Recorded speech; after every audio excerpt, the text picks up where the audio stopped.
ठीक है। तो कल हम लोगों ने वेक्टर पढ़ा था, ठीक है। वेक्टर में हम लोगों ने काफी कुछ चीजें पढ़ी। हमने पढ़ा ऑर्थोगोनल वेक्टर क्या होता है, फिर हमने देखा यूनिट वेक्टर क्या होता है, फिर हमने दो वेक्टर्स का एडिशन कैसे करते हैं ये देखा। फिर दो वेक्टर्स के एडिशन करने के बाद उसमें थीटा कैसे निकालते हैं और रिजल्टेंट वेक्टर कैसे निकालते हैं वो देखा। फिर कई सारे वेक्टर्स अगर कोई एक क्लोज्ड लूप फॉर्म कर रहे हैं तो उसमें वेक्टर्स कैसे ऐड करते हैं। जैसे कि किसी वेक्टर के हेड से दूसरे वेक्टर की टेल जुड़ रही है तो प्लस करते हैं, अगर किसी वेक्टर के हेड से हेड जुड़ रहा है तो माइनस करते हैं, किसी वेक्टर की टेल से टेल जुड़ रही है तो माइनस करते हैं। ये सब पढ़ा था। फिर हमने पढ़ा था resolution of vectors. Resolution of vectors में हम लोगों ने ज्यादा न्यूमेरिकल्स नहीं कर पाए थे, छोटे छोटे मैंने दो तीन एग्जांपल बस किए थे। अभी हम लोग क्या करने वाले हैं, हम लोग आज देखेंगे वेक्टर्स के न्यूमेरिकल। पुरानी थ्योरी में कहीं कोई डाउट है, कुछ भी प्रॉब्लम है, डेरिवेशन जो बताई थी उसमें कहीं पे या कहीं भी?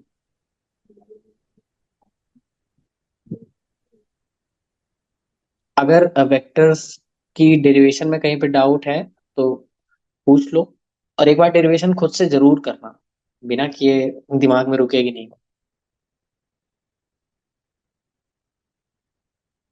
ठीक। तो अभी हम लोग वेक्टर्स के न्यूमेरिकल स्टार्ट करते हैं, ठीक है। तो क्वेश्चंस कुछ ऐसे हैं कि तुम्हें ये पता है ना कि force is equal to mass into acceleration होता है ना। तो force is equal to mass into acceleration, ये सिर्फ फॉर्मूला इसलिए बता दिया क्योंकि मुझे न्यूमेरिकल देना है और उसके लिए फॉर्मूला तुम्हें आना चाहिए। और दोनों में फोर्स में वेक्टर लगता है और एक्सीलरेशन में मास में वेक्टर नहीं लगता, बिकॉज वो स्केलर क्वांटिटी है। तो अभी मैं ऐसा कहना चाह रहा हूँ तुमसे कि मेरे पास क्वेश्चन में दिया हुआ है, पहला पार्ट है एक्सीलरेशन जो दिया हुआ है, वो दिया हुआ है 3 मीटर पर सेकेंड स्क्वायर ईस्ट। ठीक। और दूसरे में दिया हुआ है एक्सेलरेशन -4 मीटर पर सेकेंड स्क्वायर नॉर्थ। दो चीजें दी हुई हैं, दो पार्ट है क्वेश्चन में, और मास दिया हुआ है 3 kg। अब मुझे दो चीजों के आंसर चाहिए। क्या चाहिए मुझे? मुझे चाहिए पहले पार्ट में फोर्स कितना होगा विथ डायरेक्शन, डायरेक्शन भी बतानी है, और दूसरे पार्ट में फोर्स बताओ विथ डायरेक्शन क्या होगी। तो देखो कैसे अप्रोच करेंगे ऐसे क्वेश्चन। कुछ है नहीं इसमें, मैंने तुम्हें बताया था ना, वेक्टर में स्केलर का multiplication simple simple direct multiplication होता है, कुछ नहीं करना होता है। तो एक्सीलरेशन हमें पता है 3 है। ठीक। मास भी पता है हमें 3 है, जो कि 9 हो गया। फोर्स की यूनिट क्या होती है? न्यूटन होती है, ठीक है, याद रखना है ये। क्या होती है? न्यूटन। तो 9 न्यूटन आ गया। बट ये तो सिर्फ मैग्नीट्यूड है, हमें तो डायरेक्शन भी चाहिए। तो डायरेक्शन कैसे लिखेंगे? पॉजिटिव पॉजिटिव, दोनों साइन पॉजिटिव ही है, एक्सेलरेशन भी पॉजिटिव ही था। तो डायरेक्शन में कोई चेंज आएगा? नहीं आएगा। तो जो फोर्स की डायरेक्शन है वो भी ईस्ट ही रहेगी, जो एक्सेलरेशन की डायरेक्शन थी। दूसरा क्वेश्चन क्या है? दूसरे पार्ट में कहा गया है कि फोर्स एक्सेलरेशन दिया हुआ है -4, और जो मास दिया हुआ है वो 3, तो वो हो जाएगा -12 न्यूटन, है ना। हाँ। -12 न्यूटन है, बट जो एक्सेलरेशन था वो नॉर्थ डायरेक्शन में था, फोर्स के आगे माइनस लग के आया है। तो फोर्स की डायरेक्शन क्या हो जाएगी? नॉर्थ है। हम्म। नॉर्थ थी तो माइनस का है तो साउथ हो जाएगी। हाँ, 4 12 न्यूटन साउथ। समझे ना हम क्या कहना चाह रहे हैं? एक्सेलरेशन में माइनस था, माइनस होने एडिशन के में साथ जो ही कह रहा था वो नॉर्थ डायरेक्शन था। बट हमने जब हम्म, फोर्स कैलकुलेट किया तो फोर्स कैलकुलेट करने पे क्या हुआ? फोर्स कैलकुलेट करने में 3 × 4 किया, -12 आया। -12 मतलब क्या है? कि अगर वो नॉर्थ डायरेक्शन में एक्सेलरेशन था माइनस वाला, तो फोर्स साउथ डायरेक्शन में हो जाएगा। ठीक, नहीं हम्म, समझे? समझ गया। देखो इसको, अब इसको फिजिक्स की तरह कैसे फील कर सकते हैं, ऐसे फील कर सकते हैं। माइनस एक्सेलरेशन का मतलब क्या हुआ? रिटार्डेशन, मतलब कि किसी चीज की स्पीड घट रही है। कम हो अब रही है, इसमें दे रखा है रिड्यूस कि हो रही है। एक्सेलरेशन नॉर्थ डायरेक्शन में है, तो मतलब स्पीड घट रही है नॉर्थ डायरेक्शन। फोर्स बढ़ रहा है साउथ डायरेक्शन में। मतलब कि गाड़ी जो है, ये आदमी जो है इधर को भाग रहा था, पर एक्सेलरेशन इधर की तरफ लग रहा है।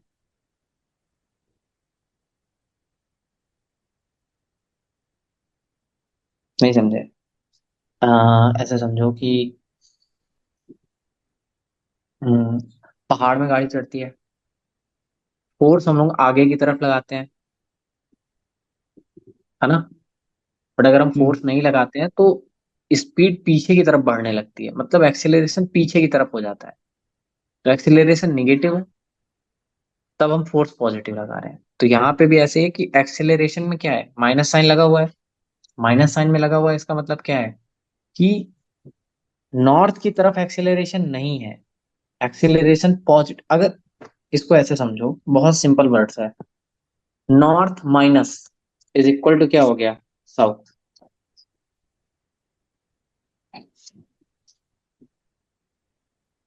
नहीं समझे? समझ गया भैया।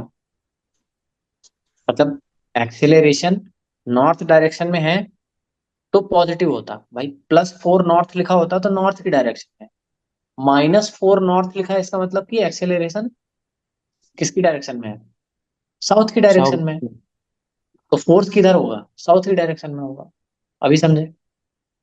हम्म, हाँ हाँ हाँ। हाथ किसने उठाया है?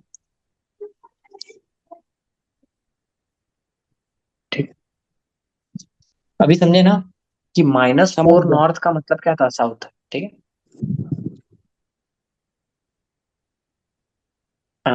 ठीक है, तो ये तो हो गया। इसके अलावा हाँ, मुझे एक चीज कल मैं तुम लोगों को राइटिंग करने पे, मतलब लिखने में एक चीज अच्छे से लिख नहीं पाया। मैं लिख रहा था आर वेक्टर, मतलब आर निकाल रहा था बार बार। R square is equal to formula आया था, A² B² + 2AB cos theta, है ना? ये आया हम्म, था। तो ये आर स्क्वायर है क्या? ये mod of result. A + B लिखते हैं इसको। रिजल्टेंट वेक्टर है ना दोनों का, तो इसको ऐसे हाँ, लिखते हैं।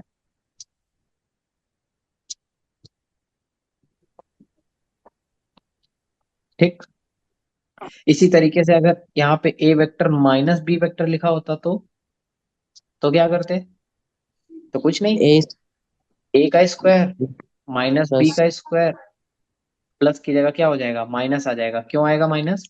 क्योंकि बी के आगे माइनस लगा हुआ है। तो ये भी कॉस थीटा। है ना? ये वैसा ही है, A + B का होल स्क्वायर और A - B का होल स्क्वायर। बस वेक्टर लगा हम्म, हुआ था तो cos थीटा का टर्म अलग से आ गया। है ना? समझे? ये याद रखना, मॉड लिखा हुआ है। और जब इधर मॉड लगा होता है ना, मतलब ये एब्सोल्यूट वैल्यू मॉड, तो उधर पे रूट नहीं लगाते। ये गलती मत करना जल्दबाजी में। ठीक, तो रूट नहीं लगाया अभी। आर स्क्वायर होता है mod of A + B, R नहीं होता है। आर स्क्वायर होता है मॉड ऑफ A + B। हाँ, तो इसी से रिलेटेड एक क्वेश्चन पूछना था मुझे, कि मैं अगर तुमसे कहूं, क्वेश्चन है कि mod of A vector + B vector बराबर है mod of A vector -B vector के, तो मुझे A और B के बीच में एंगल बताओ, angle between A and B vectors. ये कैसे करेंगे, क्या लगता है? ठीक है, हमें पता है कि मॉड ऑफ A + B का क्या मतलब हुआ, A² + B² + 2AB cos theta, यही ना हुआ? और वहां पे हो जाएगा A² plus B square minus का two A B cos theta, है ना? हुआ कि नहीं हुआ? बताओ बताओ।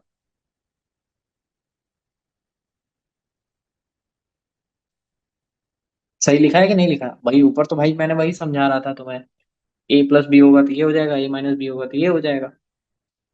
जब ये मान के चल रहे हैं कि ए और बी के बीच में एंगल थीटा है, तब की बात बता रहा हूँ। ये बताने की जरूरत नहीं थी वैसे, बट क्वेश्चन सॉल्व करते समय ये मान लेना। अगर हमें यही थीटा फाइंड करना है तो ये हो गया, ए स्क्वायर से ए स्क्वायर काट दिया, बी स्क्वायर से बी स्क्वायर काट दिया। ठीक। बचा क्या? बचा two A B cos theta is equal to minus two A B cos theta. अब क्या करना चाहिए? अब तुम कहोगे कि ए से ए काट दो, बी से बी काट दो, कॉस थीटा से कॉट थीटा काट दो, सब कुछ कट जाएगा, one is equal to minus one आ जाएगा। बताओ बताओ, ऐसा करना ठीक है? नहीं, ऐसा करना ठीक नहीं है। देखो क्यों ठीक नहीं है। हम इसलिए ऐसा नहीं कर सकते क्योंकि हमें कॉस थीटा की वैल्यू नहीं पता है। अब तुम सोचोगे तो उससे क्या? इसलिए क्योंकि कॉस थीटा कहीं ना कहीं जीरो भी होता है। और अगर ये कॉस थीटा जीरो हो गया, किसी भी एक केस में जीरो होगा, तो जीरो बाई जीरो बन जाएगा, जो कि सॉल्व करने के काबिल नहीं है। समझ गया ना मेरी बात, मैं क्या समझाना चाह रहा हूँ? इनको इनको काटने का मतलब क्या है कि तुम यही ना लिखोगे two A B cos theta upon minus two A B cos theta, फिर ना काटोगे, है ना? फिर कहोगे ए से ए काट दो, बी से बी काट दो, टू से टू काट दो, और कॉस थीटा से कॉस थीटा काट दो। पर ऐसा नहीं कर सकते क्योंकि हमें कॉस थीटा की वैल्यू नहीं पता। कॉस थीटा हो सकता है यहाँ पे जीरो हो सकता है, जो कि जीरो बाई जीरो का फॉर्म बनाएगा। जीरो बाई जीरो कभी सॉल्व ही नहीं होगा, तो हम नहीं काट सकते। तो हम क्या करेंगे, हम इसको इधर लाएंगे, इस वाले को उठा के इधर लाएंगे। तो ये बनेगा four A B cos theta. यहाँ पे समझ में नहीं आए वहां बताना मुझे, ठीक है? तो ए और बी तो कभी जीरो नहीं हो सकते हैं, क्योंकि पता है क्वेश्चन में ही दिया हुआ है कि ए और बी वेक्टर्स हैं, और नॉन जीरो वेक्टर है, ठीक है? तो cos theta is equal to क्या हो जाएगा? जीरो।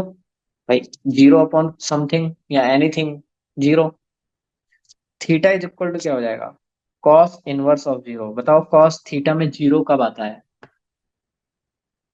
किस एंगल पे कॉस थीटा की वैल्यू जीरो होती है? सोचो बताओ। 90 डिग्री पे। 90 डिग्री पे। Theta is equal to pi by two. समझे? यहाँ पे ये बहुत इंपॉर्टेंट पॉइंट था, काटना नहीं है इनको। अगर काट दोगे तो आंसर तक पहुंचोगे ही नहीं। ठीक है?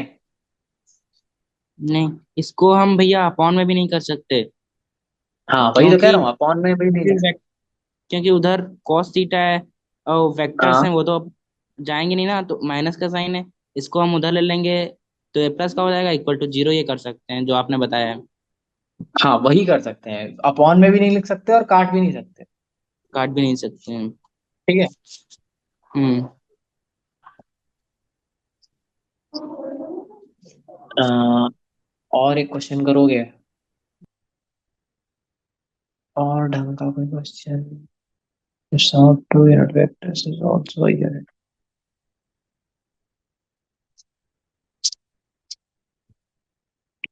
उनका सम एक यूनिट वेक्टर ही आ गया। डरना नहीं है क्वेश्चन से देख के, ठीक है? भैया, हाँ। ये आपने जो किया है cos theta equal to zero, hmm. अगर इसको हम cos theta equal to cos zero लिख लें, देन थी कॉस जनरल सॉल्यूशन आ जाएगा उसके लिए। कॉस इनवर्स कैसे हो गया इधर आया? हाँ, इनवर्स हो अरे गया, देखो बता तो रहा हूँ, इसकी वैल्यू मैं कैसे कॉस निकालूंगा? Theta is equal to cos zero नहीं लिख सकते, क्योंकि इसको कैसे लिख सकते हैं देखो, cos theta is equal to cos pi by two लिख सकते हैं। कॉस जीरो नहीं लिख सकते, कॉस जीरो तो वन होता है ना। भाई जीरो को और क्या लिख सकते हैं, कॉस पाई बाई टू लिख सकते हैं, या फिर cos three pi by two लिख सकते हैं। फाइव पाई बाई टू भैया लिख सकते हैं, मतलब जर्नल सॉल्यूशन जितने भी ऑड पाई बाई टू आएंगे सारे। नहीं, मैं ये कहना चाह रहा हूँ theta equal to cos inverse into zero है। हाँ। ठीक है। और ये जो इनवर्स है theta equal to one by cos हो जाएगा। फिर तो जीरो नहीं हो नहीं नहीं जाएगा ना नहीं फिर। नहीं, ये कॉस इनवर्स वैसा इनवर्स नहीं होता है भाई।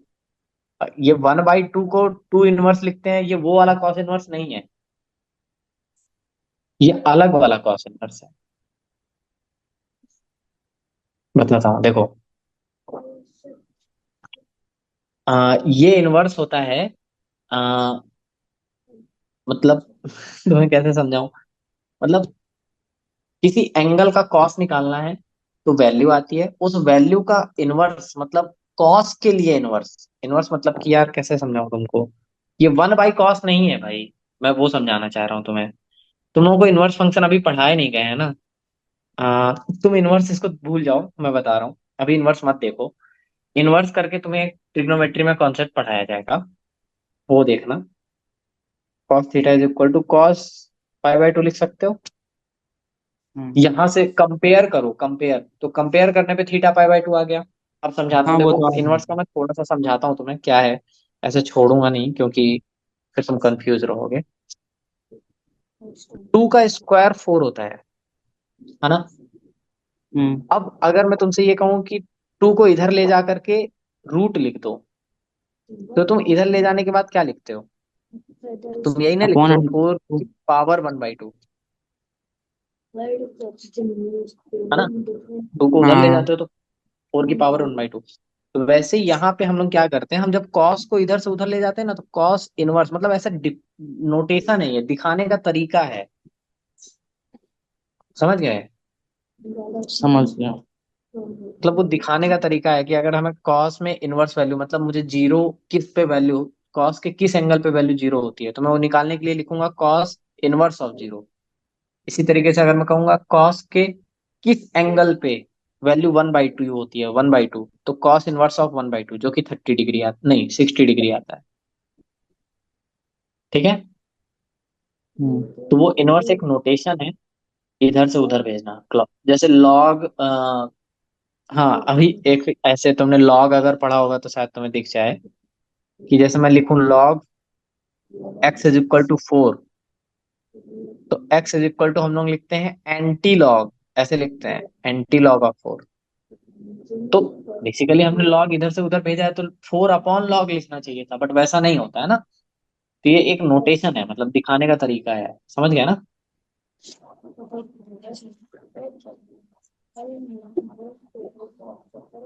समझ आ गया ना हिमांशु। हाँ आ गया। ठीक। हेलो अभिषेक, क्या हाल चाल है। ठीक है भैया। तुम लोग आए नहीं लास्ट दो क्लास में यार, बहुत इंपॉर्टेंट इंपॉर्टेंट चीजें पढ़ा दी। भैया उस टाइम नेटवर्क प्रॉब्लम थी, इसीलिए मेरी क्लास करेक्ट नहीं हो पा रही थी ना। यही प्रॉब्लम थी। अच्छा अच्छा, दो कोई बात क्लासेस नहीं। छूट गई अभी मेरी। अभी ठीक है ना सब। हाँ हाँ, इस टाइम तो सब ठीक है। ठीक है, तो अगर कोई दिक्कत आए मतलब पुरानी क्लास में, तो बाद में पूछ लेना मेरे से। ठीक है। सम ऑफ हाँ टू हाँ भैया, बाद में यूनिट डिस्कस कर वेक्टर लेंगे। Is a unit vector. और हमें क्या बताना है, हमें बताना है कि उनके डिफरेंस में, मतलब मैग्नीट्यूड ऑफ, फाइंड करो magnitude of difference of two vectors, these two vectors.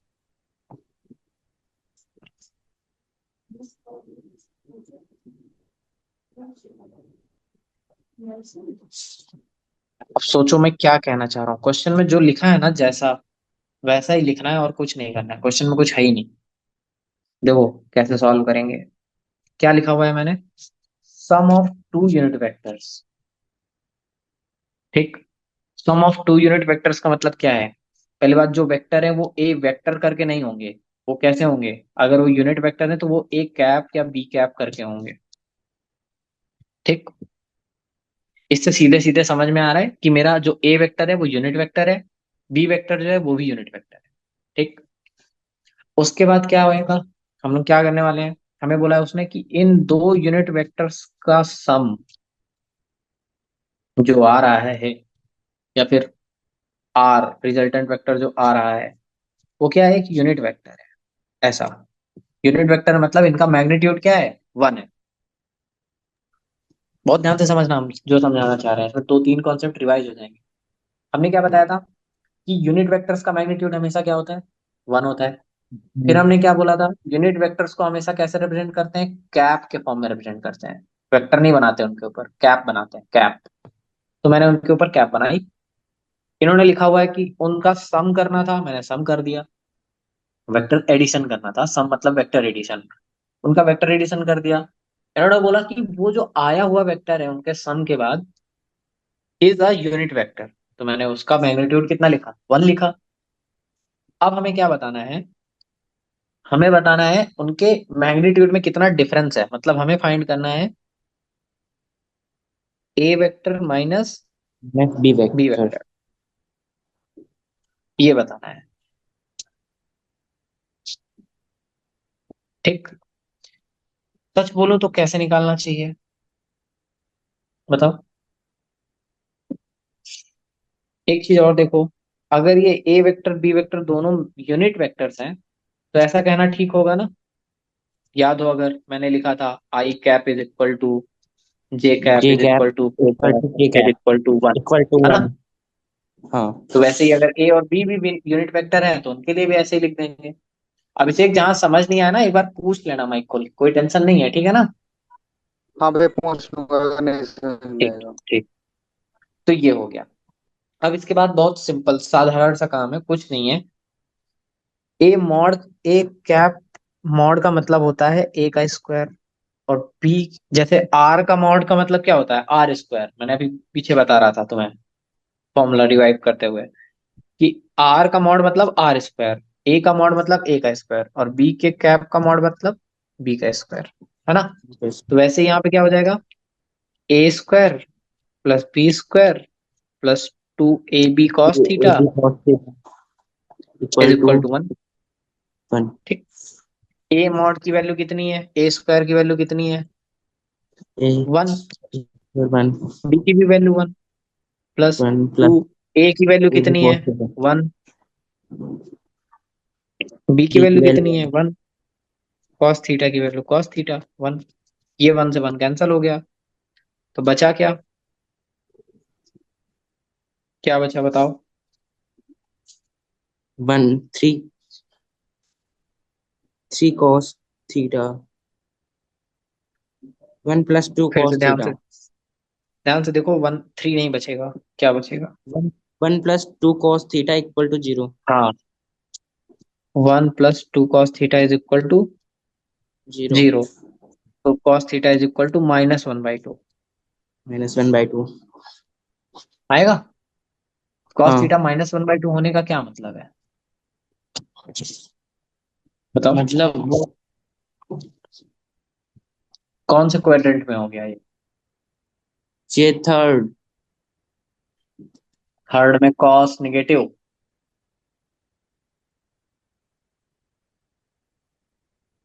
π/3 third quadrant में होगा।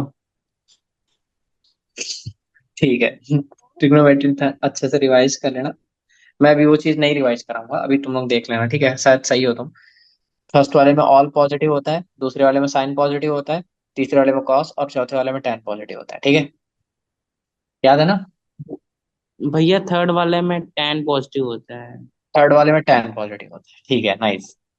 थर्ड वाले में और टेन पॉजिटिव होता है, इसमें कॉस पॉजिटिव होता है। अब इसमें कॉस cos निगेटिव है, तो या तो ये हो सकता है सेकंड क्वाड्रेंट में, या तो ये हो सकता है थर्ड थर्ड क्वाड्रेंट में, क्वाड्रेंट। है ना। हाँ अब सही है। सेकंड वाले के लिए एंगल π/2 माइनस, मतलब सॉरी पाई माइनस कर लेना, और थर्ड क्वाड्रेंट के लिए पाई प्लस कर लेना। आंसर सेम आ जाएगा, उससे कोई फर्क नहीं पड़ता हमें, पर उसकी जरूरत नहीं है, क्योंकि हमें थीटा नहीं निकालना है। हमें निकालना था cos A vector minus B B vector का वेक्टर। मॉड। तो हमें वो पता है क्या होता है फॉर्मूला, अभी तो हमने लिखा था पीछे हम्म। ऊपर, है ना। तो ए की वैल्यू 1, बी की वैल्यू 1 -2। 2 अभिषेक AB समझ में cos। आया जो मैं अभी कह गया सारी बातें। ये ए वेक्टर माइनस बी वेक्टर का मॉड, ये फॉर्मूला कैसे हुआ, ये ऊपर फॉर्मूले मैंने बताए हैं। मतलब लास्ट 2 लेक्चर देखोगे ना तो फॉर्मूला तुम्हें अपने आप समझ में आ जाएगा। मैं बस वैल्यू हाँ रख रहा भैया हूँ। ठीक। ठीक है। हाँ भैया। तो ए इंटू और कॉस थीटा की वैल्यू अभी यहाँ से निकाल ली है, कितनी है, -1/2। तो ये 2 से ये 2 कट जाएगा, और बनेगा क्या, 1 + 1 - 1, तो ये इससे कट जाएगा। तो इनकी भी वैल्यू कितनी आई,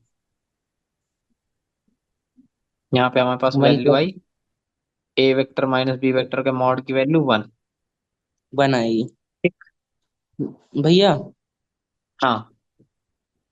ये कॉस थीटा इक्वल टू -1/2 है। हाँ। कॉस थीटा थर्ड क्वाड्रेंट में होगा, -π/3 आ जाएगा थीटा तो फिर। हाँ, -π/3 अगर भी लिख सकते हैं, सही। थीटा यही तो पर होगा बस। कॉस -π/3 की वैल्यू क्या होगी, कॉस एक इवन फंक्शन है भाई। हाँ वही तो तो। वो तो cos π/3 की तरह ट्रीट होगा। ऐसा नहीं है, उसको तुम रिवाइज करना अच्छे से, फिर बनेगा, देखो वो ऐसे बनेगा, π/2 प्लस π/3 करना पड़ेगा तुम्हें। हाँ। cos π/2 plus π/3। तो cos π/2 प्लस, तो इसलिए cos तो सेकंड क्वाड्रेंट में निगेटिव होता है, तो -sin π/3 बनेगा। फिर इसको लिखोगे माइनस π/3 ना, सॉरी। सही है पाई बाई हाँ, थ्री। -√3/π/3 मतलब sin 60 हो गया ये तो। cos π/2 प्लस π/3 मतलब sin। 60 होगा, अरे साइन ऐसे नहीं 60। होता, रुको यार, कंफ्यूज हो रहे हैं। देखो, मैं करता हूँ साफ साफ। cos theta is equal to क्या है, माइनस का 1/2। माइनस वन ठीक। बाई टू तो cos theta is equal to क्या लिख सकते हो, बताओ। इसको लिख माइनस सकते हो साइन π/2 प्लस, π/3। नहीं, नहीं π/2 नहीं, पाई प्लस, पाई पाई प्लस प्लस π/3। π/2। नहीं नहीं, पाई प्लस, क्योंकि π/2 प्लस का मतलब हुआ सेकंड क्वाड्रेंट पे साइन पॉजिटिव होता है। अभी जब साइन पाई प्लस π/3 में गया, मतलब हम कहाँ पहुंच गए, हम इस क्वाड्रेंट में पहुंच गए, और इस क्वाड्रेंट में साइन क्या होता है, निगेटिव होता है, तो माइनस लगाएंगे। ठीक। और साइन, सॉरी, π/6। ठीक। तो ये थीटा कितना आ गया, थीटा आएगा 7π/6। अभी समझे, नहीं समझे।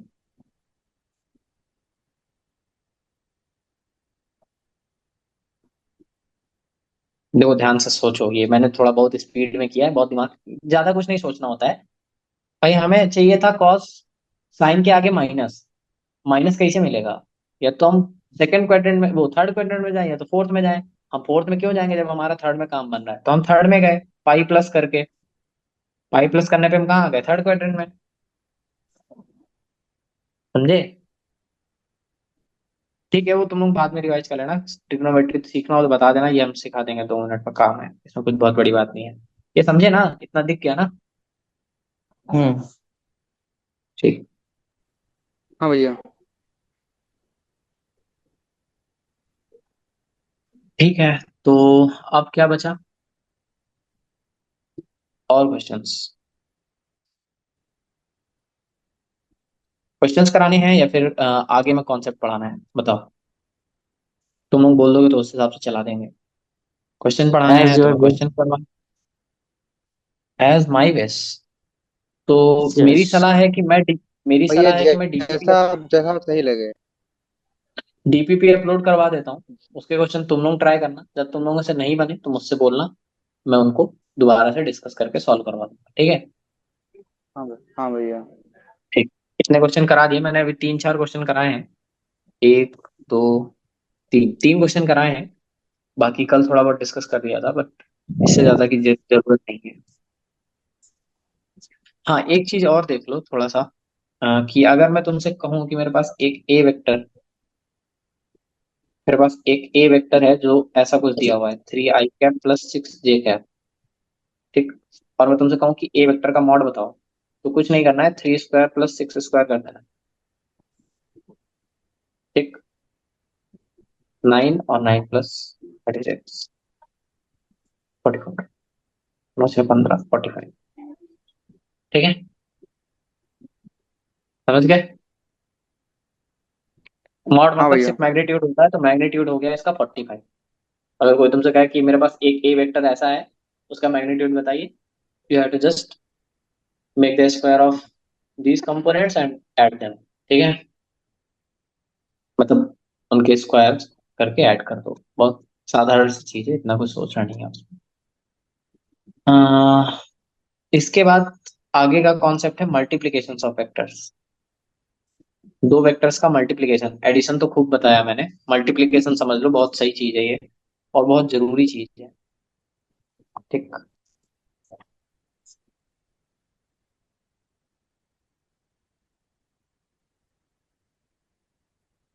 Multiplication of vectors. मीटिंग अभी शायद कट हो जाएगी, तो नहीं ज्वाइन करना, ठीक है? मल्टीप्लीकेशन ऑफ वेक्टर्स में दो तरीके के मल्टीप्लीकेशन होते हैं, बताता हूँ क्यों। एक होता है स्केलर मल्टीप्लीकेशन,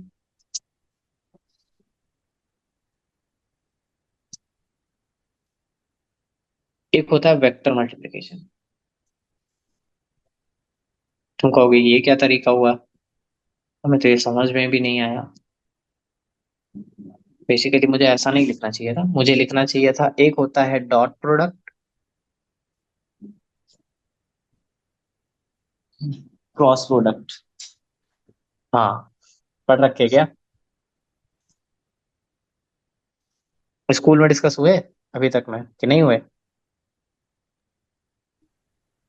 हाँ भैया हुए क्रॉस। हैं। ठीक। तो देखो कैसे करना होता है। डॉट प्रोडक्ट तो बहुत सिंपल चीज है, मैं बहुत ब्रीफ में जाके नहीं बताऊंगा तुम लोगों को। बस ऐसे समझो कि मेरे पास एक ए वेक्टर करके दिया हुआ है, जो मेरे पास दिया हुआ है 3i cap plus 6j cap plus 4k cap, ऐसा दिया हुआ है। और मेरे पास एक बी वेक्टर दिया हुआ है। जो बी वेक्टर दिया हुआ है वो कैसा दिया हुआ है, वो ऐसा दिया हुआ है कि कुछ भी बोल लो, 2i cap plus 1j cap plus k cap, ऐसा दिया हुआ है। ठीक, वन लिखने की जरूरत नहीं है अगर सिर्फ जे लिखा है तो, जे कैप। ठीक। और मैं तुमसे कहूँ कि मेरे पास बताओ भाई, डॉट प्रोडक्ट क्या होगा, ए डॉट बी होगा क्या? तो ए डॉट बी में क्या होगा, आई वाले कंपोनेंट को सिर्फ आई वाले कंपोनेंट से मल्टीप्लाई कराते हैं हम लोग। ठीक। आई वाले कंपोनेंट को आई वाले कंपोनेंट से मल्टीप्लाई कराया, 6 आ गया। इसमें जे वाले से जे वाले को मल्टीप्लाई कराएंगे तो फिर से 6 आ जाएगा। के वाले को के वाले से मल्टीप्लाई कराएंगे तो 4 आ जाएगा। और ये आ जाएगा कितना, 16। ठीक। ठीक है। अब ये 16 जो आया है ना, इसके आगे कोई डायरेक्शन लिखने की जरूरत नहीं है, बिकॉज ये एक स्केलर वैल्यू है। ये स्केलर प्रोडक्ट है ही, मतलब इसका आउटपुट हमेशा स्केलर ही आता है। इसमें कोई डायरेक्शन नहीं आती कभी भी, ध्यान रखना। ठीक। स्केलर, इसमें एक चीज जो ध्यान रखने वाली बात है, नोट करने वाली कुछ चीजें हैं, नोट करने वाली एक दो बता देता हूँ।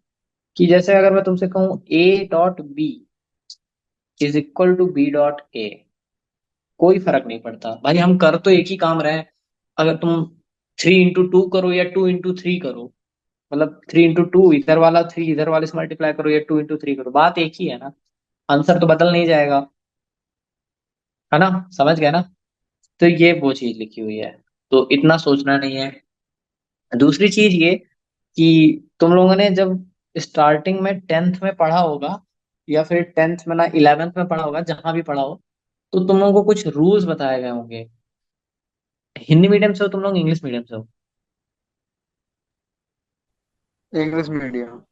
इंग्लिश मीडियम से, तो तुम लोगों को एसोसिएटिव लॉ, कॉम्युलेटिव लॉ, ऐसा कुछ बताया गया होगा, ठीक है? तो ये वैसा ही चीज है कि देखो ऐसा होता है कि अगर मैं तुमसे कहूँ कि ए वेक्टर लिखा हुआ है, उसके अंदर B vector plus C vector, ऐसे मल्टीप्लीकेशन में ऐसे डॉट, डॉट का ध्यान रखना। तो इसको कैसे लिखेंगे? तो इसमें कुछ नहीं करना है, सीधे सीधे हम कह देंगे कि ए का डॉट कराओ बी से, फिर जोड़ दो, किसको, ए का डॉट कराओ सी से।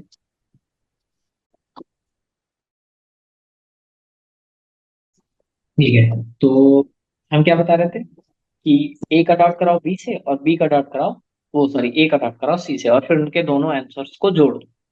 इतनी कहानी।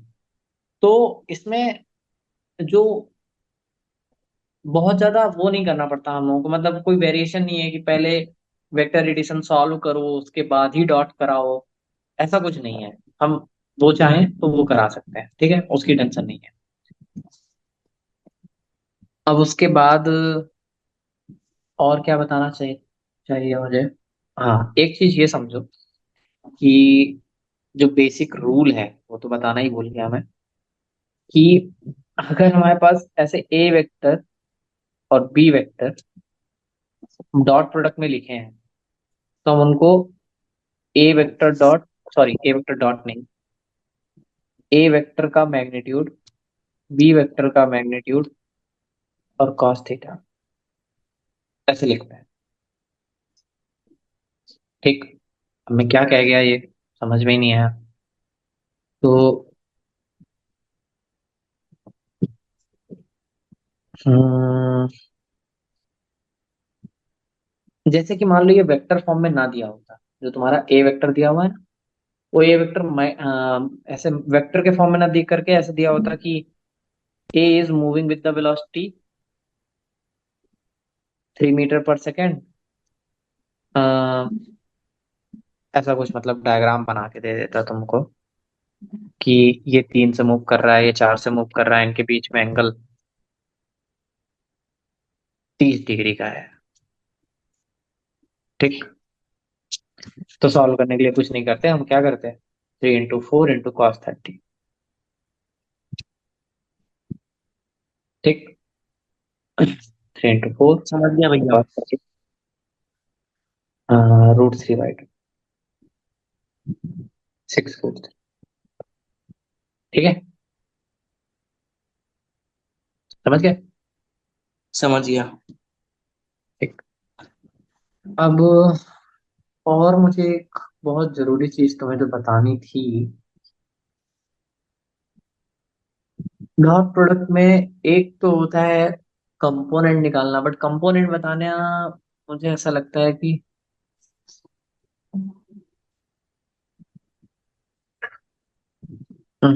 जरूरी नहीं है, आई थिंक। क्योंकि देखो, मैं कल तुम्हें सिखा चुका हूं वैसे तो, बट मैं तुम लोगों से एक बार पूछने की कोशिश करता हूँ। ये जो 30 डिग्री पे 3 मीटर पर सेकेंड है, अगर मैं इस वेक्टर का मतलब इस वाले वेक्टर का एक्स एक्सिस में मतलब इसके अलोंग कंपोनेंट लेना चाहूँ तो क्या आएगा। You 4 cos theta theta 30 degree. कितना। इसके एक्स एक्सिस के अलावा। हाँ, एक्स एक्सिस के अलोंग इस वाले वेक्टर का कंपोनेंट लेना है मुझे, मतलब वो ही जैसे ऐसा बनाता था तो एक ऐसा है, तो इस वाले वेक्टर का इसके अलोंग एक्स एक्सिस के अलोंग कंपोनेंट चाहिए मुझे। ये तो आएगा 3 cos थीटा हम्म 30 डिग्री। 3 cos 30 degree. तो वही समझाना चाह रहा हूँ मैं कि ये 3 cos 30 डिग्री इसके अलोंग कंपोनेंट कैसे निकाल, कंपोनेंट निकालने की बताने की जरूरत नहीं है ना, अब तो निकाल लोगे ना।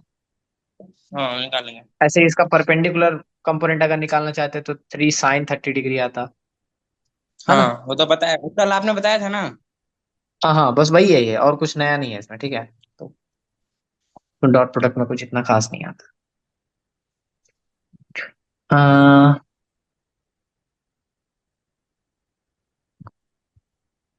ठीक है।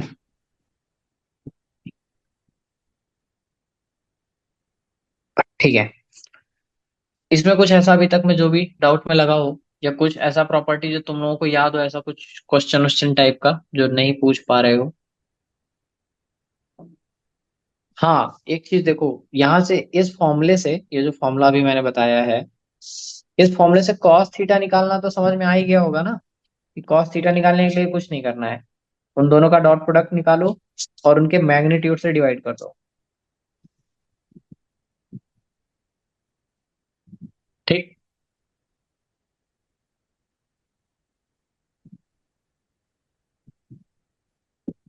समझे, नहीं समझे। समझ गया।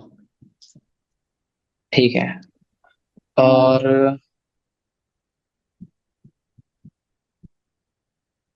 इसके बाद स्केलर प्रोडक्ट है, उसमें जो है थोड़ा सा मैट्रिक्स मल्टीप्लिकेशन होता है, तो वो हम थोड़ा सा पहले सोच रहे हैं तुम्हें किस तरीके से आसानी से समझाएं कि थोड़ा काम क्रॉस बन प्रोडक्ट जाए। जो बता रहे हो आप? हाँ, क्रॉस प्रोडक्ट जो है, क्रॉस प्रोडक्ट जो है उसमें मैट्रिक्स मल्टीप्लिकेशन स्कूल में तो बता ही दिया गया होगा कि हाँ इस तरीके से करते हैं, ऐसा ऐसा करते हैं। हाँ। ठीक है। ठीक है, ये बता दिया था कल, ये भी बता दिया था।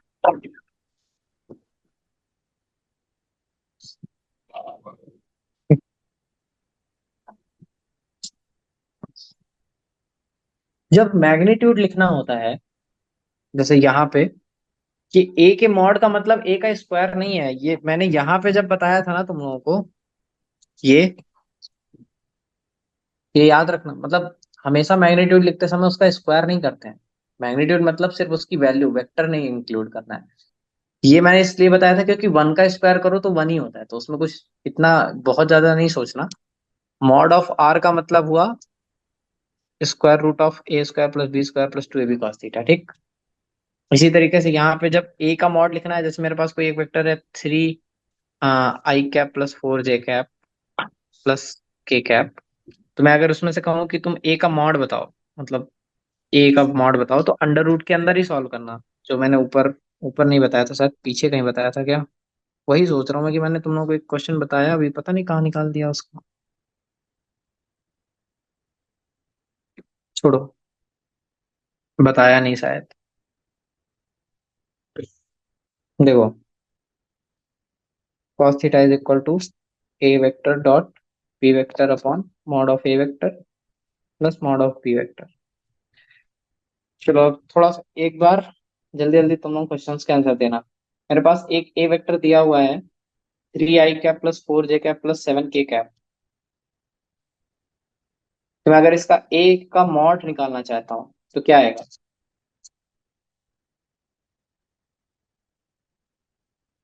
अंडर रूट के अंदर 9 + 4 + 7, कितना आएगा? सॉरी 7 नहीं, 49। कितना आएगा? जो भी आ जाए ना, 9 4 13 3 12 की 2 मसला है, 1 4 1 5। भैया ठीक है ना? हाँ नहीं, सही नहीं है, 16 होगा। हाँ हाँ, समझ नाइन गया मैं, सॉरी। 16 + भैया आपने अभी 4 ठीक है लिखा ना? है। 13 अरे यहाँ 16 सॉरी पे भाई। जो आपने ठीक ठीक, थैंक्स। 16 जल्दबाजी हो + गया। 14। हाँ तो 9 9 18 6 24 की 4 हासिल है 2 6 दो 5 5 7। अभी 7। ठीक है? हाँ ठीक सही है। है अब। तो रूट 74 की वैल्यू जो आए वो उसका मैग्नीट्यूड हो जाएगा। तो किसी भी वेक्टर का अगर मॉड मैग्नीट्यूड मॉड निकालना है, मॉड, तो ऐसे निकालना, ठीक। ये यहाँ पे काम आएगा इसलिए बता रहा था मैं। अब इसके बाद चलो स्केलर वो क्रॉस प्रोडक्ट की तरफ चलते हैं, क्योंकि अगर इसमें कुछ आगे याद आएगा तो मैं न्यूमेरिकल्स में कवर करवा दूंगा।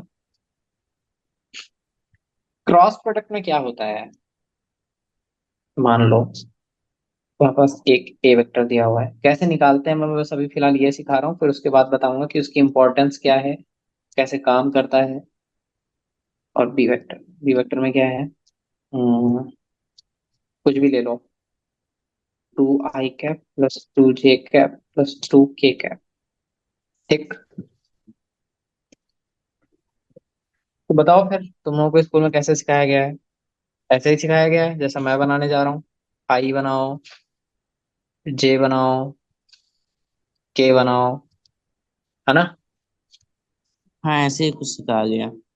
ठीक, फिर 3 4 5, फिर 2 2 2, फिर क्या करना चाहिए बताओ? जैसे अगर आई का हमें निकालना है हम्म तो आई को छुपा देना है, ठीक है। हम्म, ठीक है। फिर जैसे हमें आई निकालना ये है तो मैं क्या करूंगा, आई को आई को हाइड कर देना ये है। वाली एक्सेस ये वाली एक्सेस हटा दूंगा। ठीक। हाँ। और इनको सॉल्व करूंगा तो ये कैसे बनेगा, इसका पहले हमेशा जैसे क्रॉस फोर बनाते इंटू हैं ऐसा। क्रॉस प्रोडक्ट फोर होगा। इंटू टू जो होगा 8, माइनस 5 टू जा 10। Two five 10।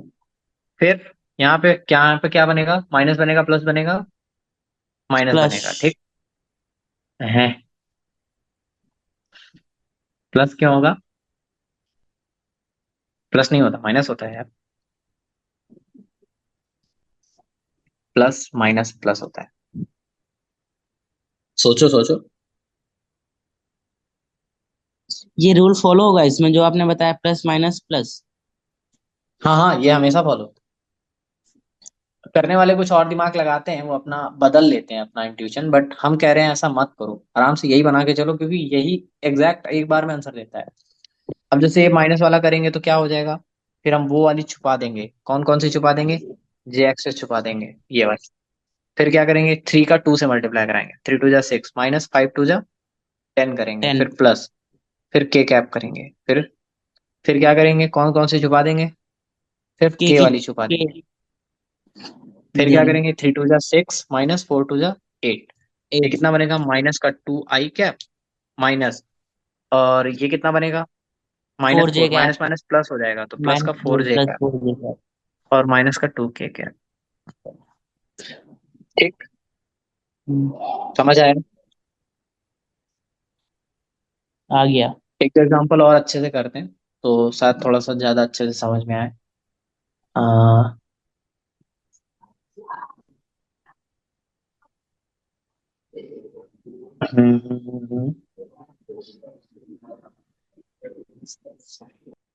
ठीक है, एक वेक्टर का एग्जांपल और लेते हैं। हमारे पास एक ए वेक्टर दिया हुआ है, क्या दिया हुआ है, आई कैप, माइनस 2 जे कैप, प्लस का 4 के कैप। और बी वेक्टर दिया हुआ है 2 कैप, माइनस जे कैप, प्लस का 2 के कैप। तो हम क्या करेंगे, जल्दी जल्दी लिखेंगे, आई जे के लिखेंगे, फिर क्या करेंगे, फिर यहाँ पे आई 1 लिखेंगे, यहाँ पे -2 लिखेंगे। दिख रहा है ना, अब छोटा तो नहीं लग रहा है, छोटा लग रहा हो तो थोड़ा बड़ा बड़ा लिखो, आई नहीं भैया दिख रहा है सब। जे के, ठीक। चलो बढ़िया। तो 1 - 2 4, फिर उसके नीचे 2 - 1 2, ठीक। आई आई वाली एक्सेस छुपाई, इस -2 का इससे होगा तो -4, इसका इससे होगा तो -4, और यहाँ पे माइनस होता है तो माइनस -4 माइनस प्लस हो जाएगा। प्लस। फिर -जे कैप, फिर -जे लिखेंगे तो इस वाले 2 का 1 के साथ 2, फिर इस वाले 1 2 का 4 के साथ तो माइनस का 8, ठीक है। फिर उसके बाद प्लस का के कैप में क्या करेंगे, -1, इनका इनका -4 जो कि +4 हो जाएगा। ये कितना बनेगा, ये 0 बन जाएगा, ठीक। माइनस का -6 + 6 हो जाएगा, और ये माइनस नहीं प्लस का 3 के बन जाएगा,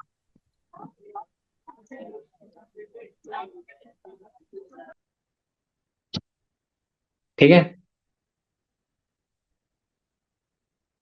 बताओ बताओ, कहीं कोई गलती। हेलो भैया। हाँ हाँ बताओ। ये आई कैप का जब हम निकाल रहे थे, हम्म 2 2 जा 4 माइनस का 4 हो गया। हम्म 4 1 जा 4 माइनस का 4 होगा ना। -4 पर माइनस लिखते हैं ना हमेशा, देखो यहाँ पे भी माइनस लगाया मैंने, यहाँ पे भी माइनस लगाया, यहाँ पे भी माइनस लगाया, दिस क्रॉस माइनस दिस, तो माइनस माइनस प्लस हो गया, नहीं समझे, समझ गया समझ गया।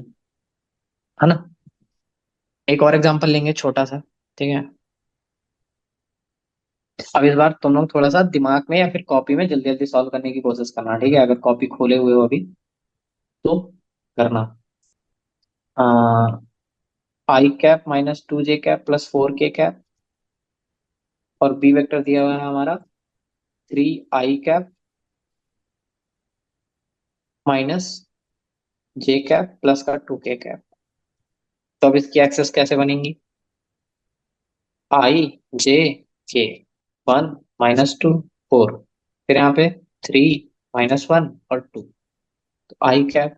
फिर क्या करेंगे, इसका इससे क्रॉस तो -4, फिर इसका इससे क्रॉस तो +4। ठीक। फिर -j, इसका 2 का 1 से, तो ये हो गया इसका इससे माइनस का 12। ठीक। फिर प्लस के कैप। फिर क्या करेंगे, इस 2 का, नहीं के नहीं सॉरी, ये वाला -1 का -1 से, तो ये आ गया, और इसका इसके साथ तो प्लस का 6 आ गया। फिर ये 0 बन जाएगा, 0 आई कैप जो भी बने छोड़ दो, ये बनेगा -10, तो प्लस +10 जे प्लस कैप। 10 के कैप, फिर हाँ हाँ, और +5 के कैप। +5 के कैप। ठीक है। ध्यान रखना वहां पे स्कूल में मुझे नहीं पता क्या बताया गया तुमसे, बट प्लस माइनस प्लस होता है, बहुत ध्यान रखना उस चीज का। ठीक है।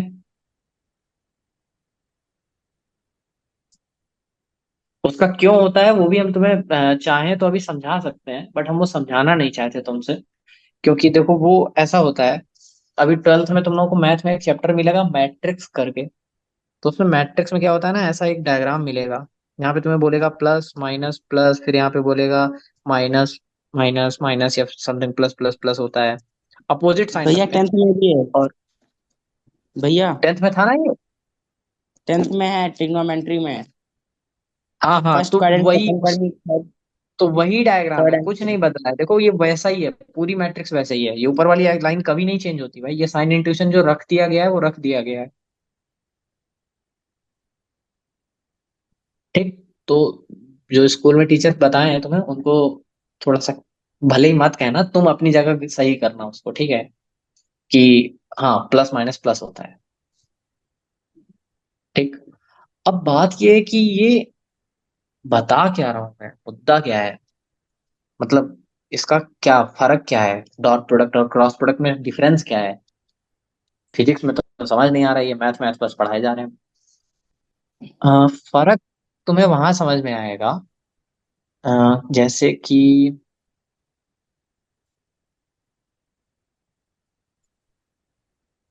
रोटेशन पढ़ाया होता तो समझ में आता। अ, इसका फिजिकल सिग्निफिकेंस ना मैं तुम लोगों को दूंगा, अभी नहीं, थोड़ा सा मुझे फिजिक्स अच्छे से पढ़ा देने दो, फिर मैं फिजिक्स पढ़ाने के बाद तुम लोगों को बताऊंगा कि हाँ इसका बेसिक इंट्यूशन क्या है, डॉट प्रोडक्ट और क्रॉस प्रोडक्ट का। ठीक है। या फिर कल मैं तुम लोगों को थोड़ा सा कुछ इजी इजी सा ढूंढ के लाऊंगा, जो फिजिक्स में तुम लोगों ने डेली यूजेस में देखा हो, तो शायद समझ में आ जाए। इसका एक ऐसे तो दरवाजे के हिसाब से ही बता सकता हूँ मैं, बट ठीक है, हम कल देखेंगे, या फिर हम तुम्हें फिर जब रोटेशन या सर्कुलर मोशन पढ़ाएंगे तब अच्छे से समझाएंगे कि वेक्टर प्रोडक्ट मतलब क्रॉस प्रोडक्ट और डॉट प्रोडक्ट में डिफरेंस क्या है, क्या फर्क क्या है, क्यों पढ़ रहे हैं हम दो तरीके के प्रोडक्ट। इनको भी सिंपल वैसे ही कर देते। ठीक है, बाद में बताएंगे।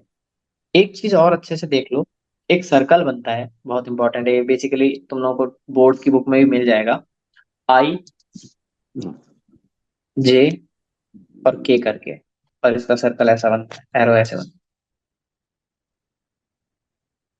ठीक। तो ये बेसिकली ऐसे है कि जब आई क्रॉस जे करोगे तो हमेशा क्या आएगा, के कैप आएगा। ठीक। जब इसी तरीके से जे क्रॉस के करोगे तो क्या तो आएगा, आई कैप आएगा, आई तो कैप। आई कैप आएगा। ठीक। फिर और के क्रॉस आई करोगे तो जे कैप। जे कैप आएगा, और अगर आई क्रॉस के करोगे, जे कैप। फिर तो सोचो, आई क्रॉस, सोचो सोचो सोचो। आई आई क्रॉस इंटू के क्रॉस है ना। हाँ आई क्रॉस इंटू के क्रॉस है।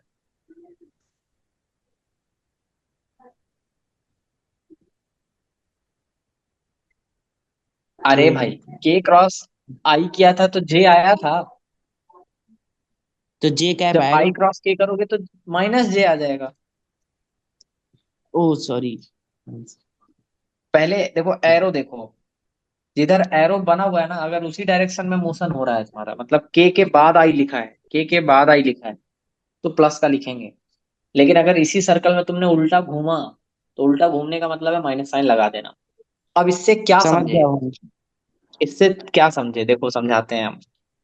इन दोनों प्रॉपर्टी को मिला दो अगर, तो तुम्हें ये समझ में आ रहा होगा कि ए वेक्टर बी वेक्टर का अगर क्रॉस प्रोडक्ट करता हूं मैं, तो वो तो आएगा। कभी भी बी वेक्टर और क्रॉस ए वेक्टर के बराबर नहीं होगा, वो उनके माइनस साइन के बराबर होगा। समझ आ रहा हम्म, है? दिखा दिखा।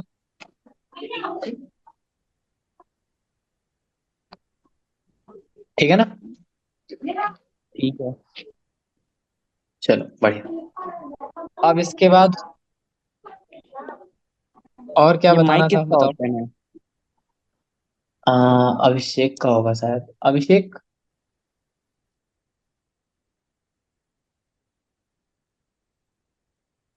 हाँ माइक ऑफ कर लो अगर कुछ बोलना नहीं है, और कोई डाउट है तो पूछ सकते हो, फिर माइक ऑफ कर लेना, मतलब ऑन कर लेना।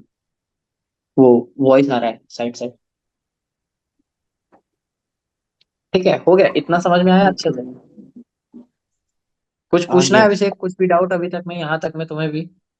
ऐसे बीच में चुप मत हो जाया करो भाई, तुम लोग बोलते रहा करो कि हाँ ये नहीं समझ में आया, ये नहीं भाई समझ में इसमें आया। तो डाउट है नहीं भी, ये क्रॉस प्रोडक्ट है। इसमें तो हाँ कोई डाउट है नहीं हमें भी। चलो बढ़िया। जो क्रॉस पिछला वाला प्रोडक्ट। मेरा छूट गया है ना, हम्म। जो पिछला मेरी क्लास थी उसमें मुझे डाउट है। हाँ तो वो पूछ लेना हमसे तुम कल, थोड़ा सा जब क्लास स्टार्ट होना तभी ज्वाइन कर लेना तुम। आज भी थोड़ा सा लेट ज्वाइन किए, नहीं तो हम उसी टाइम बता देते। कल हाँ भैया, कल मैं टाइम से जल्दी ज्वाइन ज्वाइन करना करूंगा, आप तो उसी डाउट। टाइम हम। ठीक है। तो ए क्रॉस बी को जैसे उसमें ए बी कॉस थीटा लिखते थे ना, इसमें ए बी साइन थीटा लिख सकते हैं। मैं मॉड नहीं लगा रहा हूँ ए और बी में, वो समझ लेना मॉड है उसमें, ठीक। तो इसी तरीके से साइन थीटा, अगर थीटा इज इक्वल टू निकालना हो तो कुछ नहीं करना है तुम्हें, ए क्रॉस बी निकालना है, फिर उसमें डिवाइड करना है किसका, बताओ। Mod a into hmm. Mod a into vector vector a vector b होगा। अच्छा, तो उससे क्या साइन थीटा आ जाएगा? पता नहीं। तुम लोग चलो ठीक है, कोई बात नहीं इसमें, मतलब इतने अगर मैं फ्लो के साथ सुनाऊंगा तो मान भी जाओगे। तुम खुद सोचो, अगर मैं इसमें अपॉन में ए बी साइन थीटा लिख देता हूँ, तो तुम्हें ये पता है कि ये वैल्यू कैसी है, सिर्फ न्यूमेरिकल वैल्यू है। ए क्रॉस बी से सॉल्व होने वाली चीज क्या आएगी, एक वेक्टर आएगा। मैं एक वेक्टर में एक स्केलर का डिवाइड करके उसको साइन थीटा बोलूंगा, चलेगा? भाई ये तो अंधे को भी दिखना चाहिए ना, कि मैं अगर एक वेक्टर में, मेरे पास मान लो एक वेक्टर आया 3 i कैप, मान लो ऊपर जो भी सॉल्व किया था ये 10 j कैप और प्लस 5 k कैप आया है, और मैं उसमें किसी 2 या 3 से डिवाइड कर दूं, तो ये ऐसे बन जाएगा 5 j कैप और 5/2 k कैप। तो ये क्या साइन थीटा की वैल्यू होगी? ऑफ कोर्स नहीं भाई, साइन थीटा ऐसे कैलकुलेट नहीं कर सकते आप। समझ रहे हो हम क्या समझाना चाह रहे हैं?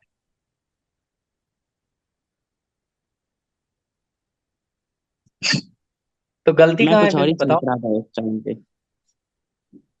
चलो कोई बात नहीं, अभी गलती कहाँ है, अभी भी ये एक्सप्रेशन जो लिखा है ना मैंने, ये सही नहीं है। अभी भी गलती है इसमें। गलती यहाँ है, ए क्रॉस बी क्या है, वेक्टर प्रोडक्ट है। तो ये कैसा आंसर देगा, स्केलर देगा या वेक्टर देगा?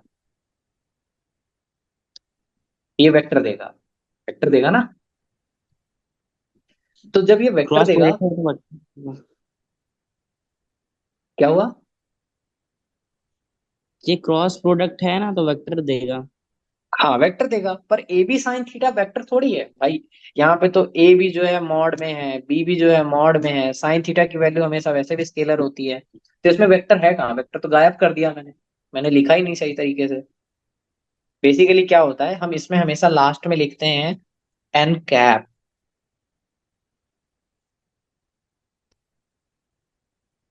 हमेशा लिखते हैं, ध्यान रखना, बहुत लोग फ्लो में लिखते नहीं है, बोर्ड्स में भी। हमेशा। तो a vector cross b vector लिखते समय a b sine theta n cap का ध्यान रखना। ठीक। अब ये एन कैप क्या है? पहली बात, ये कैप है तो इसमें क्या मतलब हुआ इसका कि ये यूनिट वेक्टर है। क्या है ये? यूनिट वेक्टर है। अब यूनिट वेक्टर कैसे निकालेंगे मैं बता देता हूँ बहुत सावधानी से, कुछ इसमें बहुत बड़ी बात नहीं है। ऊपर मैंने ये वाला क्वेश्चन कराया था ना, ये वाला। तो मान लो मेरा ए क्रॉस बी जो आया, वो आया मेरा 10 J cap plus 5 K cap. ठीक। अब मुझे अगर इसमें एन कैप निकालना है ना, तो एन कैप निकालने के लिए पता है मैं क्या करूंगा? मैं 10 J cap plus 5 K cap में डिवाइड कर दूंगा। किसका? बताओ किसका? ए क्रॉस बी के मॉड से। मॉड से।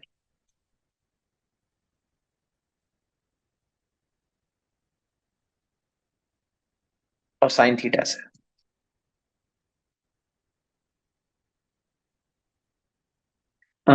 कैसे लिखूं? हाँ, ए क्रॉस बी के मॉड से ही कह सकता हूँ, नहीं तो। हाँ, ए क्रॉस बी के मॉड से। बहुत सिंपल वर्ड्स में लिखता तो ऐसे लिख सकता था कि ए बी साइन थीटा से। ऐसे। ठीक। तो अब क्या करें? 10 J cap plus 5 K cap, और नीचे आ जाएगा ए का मॉड। तो ए का मॉड मैंने अभी तुम्हें बताया था कैसे निकालेंगे। ये जो क्वेश्चन दिया हुआ है, रुको मैं इसको कॉपी पेस्ट कर रहा हूँ। Copy paste. ठीक। ए का मॉड है अगर, तो ए का मॉड कैसे निकालेंगे? अंडर रूट के अंदर 1 + 4 + 16। ये ए का मॉड हुआ। बी का मॉड कैसे लिखेंगे?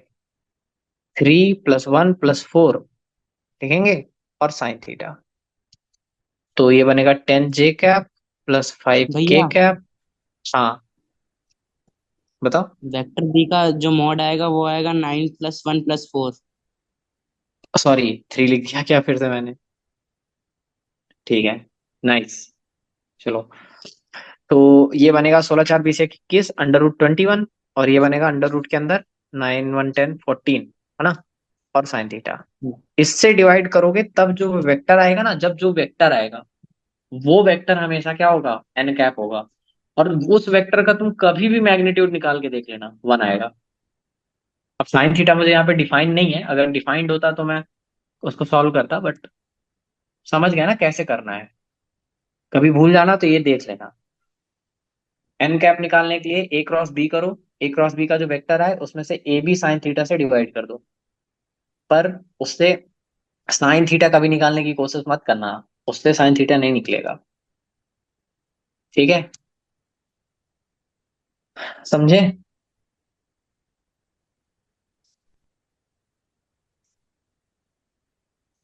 बताओ। समझ गया। गुड। तो अब हुआ तुम लोगों का वेक्टर खत्म। अब बताओ तुम लोगों को, और अभी तक में कुछ ऐसा जो तुम लोगों को ऐसा लगा हो कि हाँ वेक्टर में आपने ये नहीं पढ़ाया, या ये छूट गया वो छूट गया, कुछ ऐसा है तो मुझे याद दिला सकते हो। बताओ। एक बार रिकॉल कर लेते हैं हमने क्या क्या पढ़ा। हमने सबसे पहले वेक्टर्स के न्यूमेरिकल करे, कुछ जो हमने पिछला क्लास में पढ़ा था वो। फिर उसको न्यूमेरिकल करने के बाद मैंने यहाँ पे एक बहुत इंपॉर्टेंट, शायद मैंने गलत तरीके से बोला उसको, मुझे समझ नहीं आ रहा है, बट मेरी बात ध्यान से समझना। यूनिट वेक्टर में आप ए का मॉड लिखें या ए स्क्वायर लिखें, फर्क नहीं पड़ता, बिकॉज ए 1 ही होता है। बट कभी भी अगर किसी वेक्टर का मॉड निकालना है तो उसमें अंडर रूट लगाना जरूर है। अगर मैं ऐसा कहूं कि अगर मैं ऐसा कहूं कि मेरे पास तुम हमेशा बताओ ए वेक्टर प्लस बी वेक्टर का मॉड बताओ, तो उसको कैसे लिखेंगे? उसको हमेशा ऐसा लिखेंगे, अंडर रूट के अंदर A² + B² + 2AB cos theta. और ये होगा क्या? ये मॉड ऑफ आर होगा। ठीक। ध्यान रखना। और इसी तरीके से अगर माइनस के लिए हो जाएगा तो यहाँ पे A² + B² - 2AB cos theta हो जाएगा। ये पीछे फॉर्मूले मैंने लिख दिए हैं कहीं पे। कहाँ पे लिखे थे? हाँ, ये लिखे हैं हमने। ठीक। इसको ऐसे लिखो, ये आर का मॉड है, ये भी आर का मॉड है। ठीक, समझ गए। ये पीछे फॉर्मूले लिख दिए थे, तो ये अभिषेक को जब डाउट आए तो देख लेना अभिषेक, और अगर इसमें भी अभी तकलीफ आए तो मुझसे कल पूछ लेना, कोई दिक्कत नहीं है।